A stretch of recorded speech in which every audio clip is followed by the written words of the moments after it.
Okay, now that we have the, I guess you could say the base foundation for our projectile in place, let's go ahead and get this guy firing from the ship. Okay. This is where things get interesting. This is where we're going to use our first prefab. See, we have an interesting problem.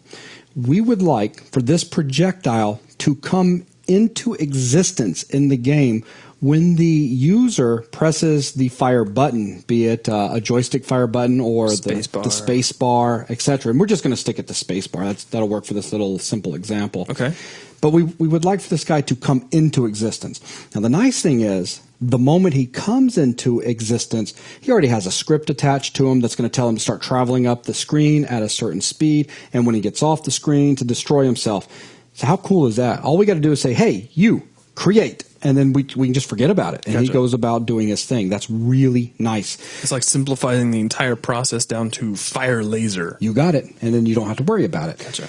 But now how are we going to create this guy on the fly? Because right now, he exists as a game object in my hierarchy. And only one of them exists. And only one of them. But I need, many of them to exist as I'm slamming away on the old space bar. So what I'm going to do is I'm going to turn this guy into a prefab. And you can instantiate prefabs on the fly. So prefabrication, prefab. Mm-hmm. What exactly is it? Well, it is, all right, I'm a programmer, so I like to describe it from a programming point of view.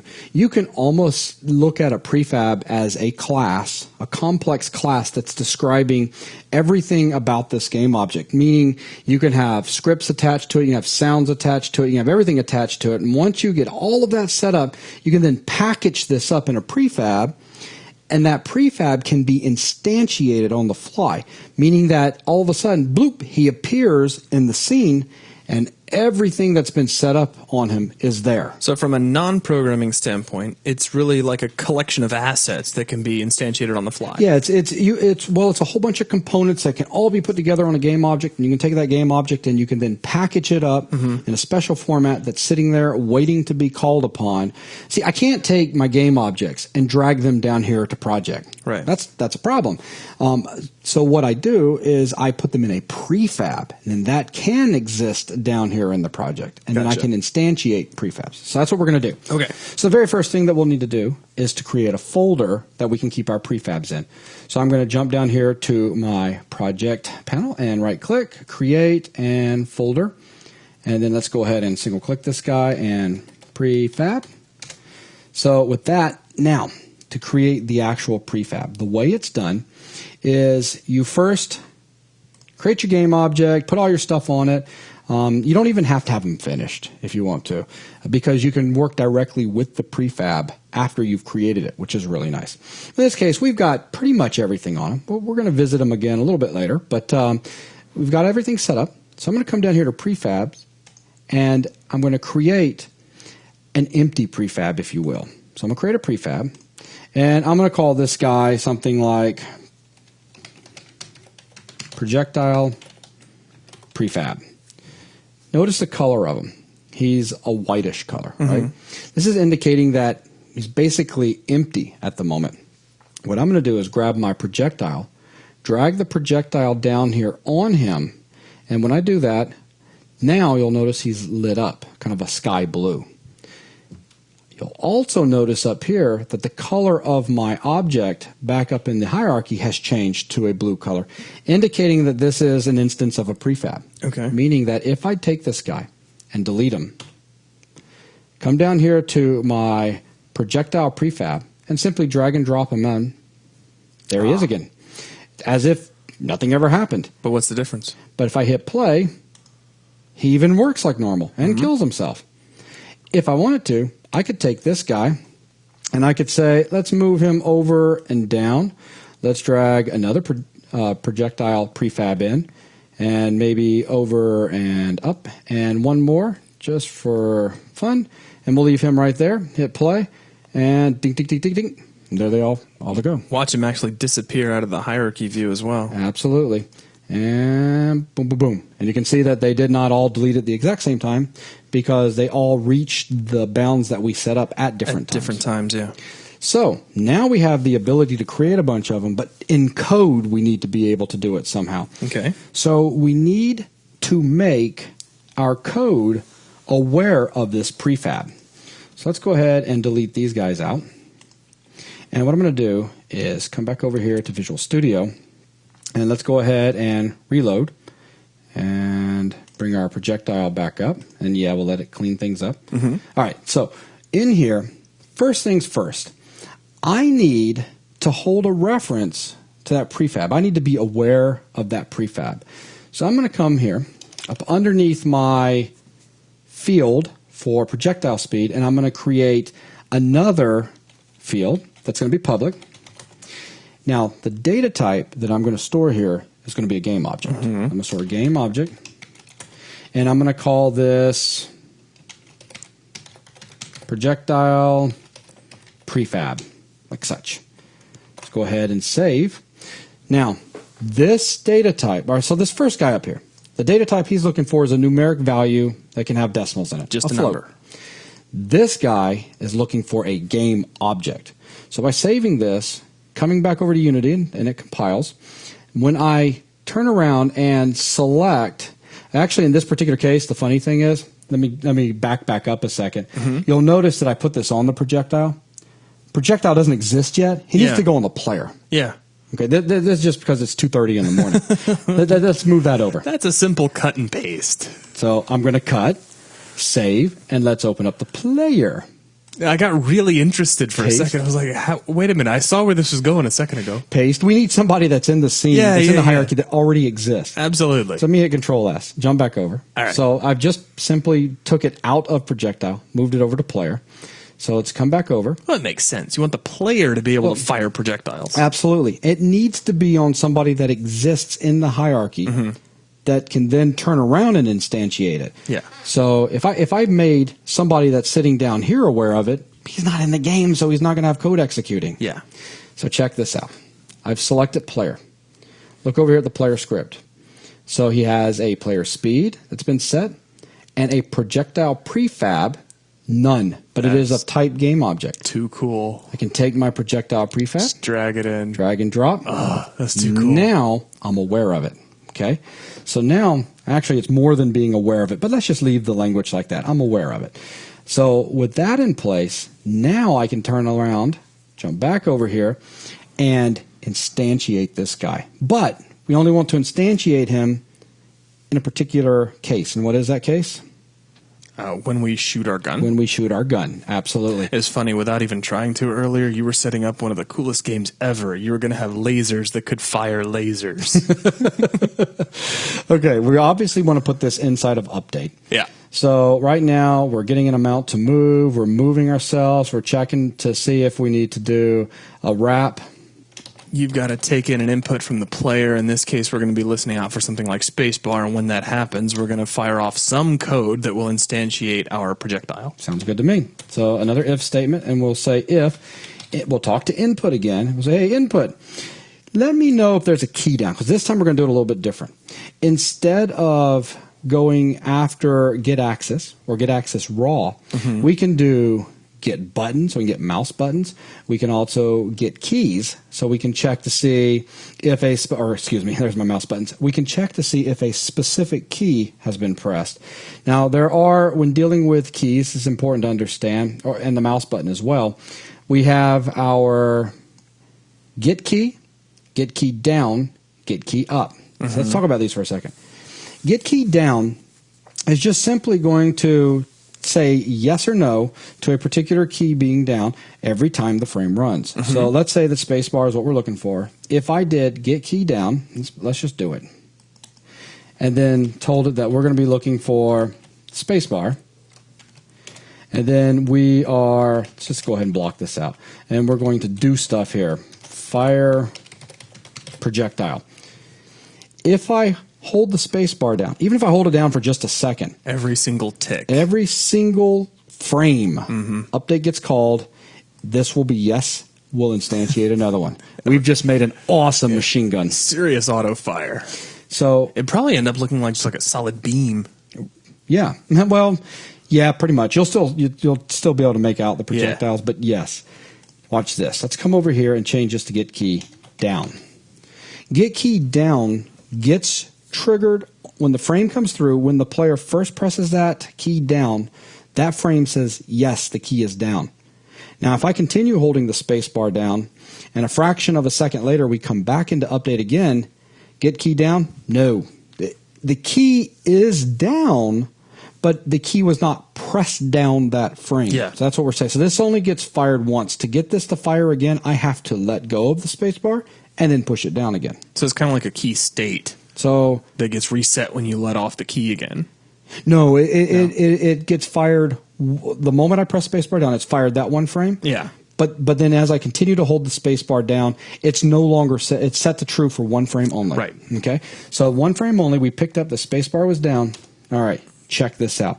All I need to do, instantiate, and we've got a couple overloads. Let's start with the simple one, which is just what's the object we want to instantiate. I want to instantiate my projectile prefab. So projectile prefab is a public data member of this player class. Over in the inspector, we have assigned a prefab to it, the key being the prefab being a game object, so we've assigned that to it. So now when I say instantiate, Make one. we're holding the data we need to make one. It's time to make a laser. This is going to make one. So with all of this in place, let's go ahead and hit save, jump back over and hit play. Now, hit spacebar. Whoa. Cool. Look like a laser. So I can go left and right. Looks like we have a problem. Yeah, sort of. He's coming into existence, and we can see deleting himself out. Outstanding. But the position's wrong. So let's go ahead and hit stop. Jump back over into code real quick. And now what I'd like to do is correct this positioning problem. We saw that instantiate gave us a couple of overloads. So let's jump back in here. So I imagine one of those overloads is instantiate at some location. Yep. You'll notice that up and down, the second overload allows me to specify my object, specify a position, and specify a rotation. Okay. I could also just use this very straightforward and do just the object, but then you'll notice this guy also returns an object back. So I could store a reference to the guy I just created, and then on the next line of code, position him. And since this will all happen before we get a visual update, then it'll all look right. But we can just do it on one line and no need to hold a local reference in this one iteration of the frame to that guy. So I'm going to instantiate projectile prefab, comma. Now, where at? Well, let's take us. We're at transform dot position. So that's where we're at. So let's put them there. Now for rotation, I could do transform dot local rotation. I'm thinking scale. Rotation, like such. But there is no rotation on our player. Right. Our player is not rotating. So one of the things we can do is we see that we have a quaternion as our rotation type. If we know that there is going to be absolutely no rotation whatsoever, we need to match the world or the parent which we're parented to in parent space, we could simply come in here and do a quaternion dot identity, like such. And that's basically saying there's no rotation on this guy. So that's all we're doing right there. So if we do this and hit save, jump back over and hit play, hit fire. First one looked good. He looks good. Nice. So now we start firing like crazy. They're also not starting off just above the location of the block. Now, well, actually, we do have an interesting problem. Are there. they? Yeah. Okay. Well, they're starting off where they are here. Let's set this to 3. Let's pretend that was what we had left it at. So now if I hit play, watch what's happening. You'll notice he's not any higher, he's lower. He's at the position of this guy. So what we need to do is to move him up. Okay? So, because right now we're saying use the position of our player. It's going to feeling like a delay because it's coming from inside the block. Yeah, very good. So what I'm getting at here is no matter what we set Y to, if we set it to 10, it doesn't matter. We're being created from the center of this, so we're not positioned where we would like to be positioned. We need to offset ourselves up some. So how would we go about doing that? Do it in code? You want to add a few I don't know, whatever the thickness of our box is. Okay, well, let's come over here. Well, the thickness of the box half the thickness of the box. Thickness of the box would be determined with in this particular case, let's look at our player. Just take a look at that and tell me, how would you determine the thickness? Is it a scale? Very good. 1.5. So we're looking at the scale. And you were just saying something about half. Use half. Well, I mean, if the origin of our box is at the dead center, we don't actually need to offset by the total width. We need to offset by half that width. Sounds good to me. Which would be, what, 0.75? Oh, let's not worry about specific numbers. How about we just write the code in such a way that no matter take the scale and divide it by 2. Okay, so it's not hard-coded. That makes sense. So I like that a whole lot better. Yeah. So all we need to do is come in here, and I'm going to get a new position of where I'd like to put this guy. So in order to do that, we need to go ahead and create a... Now, we could put all of this in one line of code, but it would get really big and messy. So let's keep this simple. So I'm going to do a vector3 local variable and just call it position and say this is equal to a new vector3.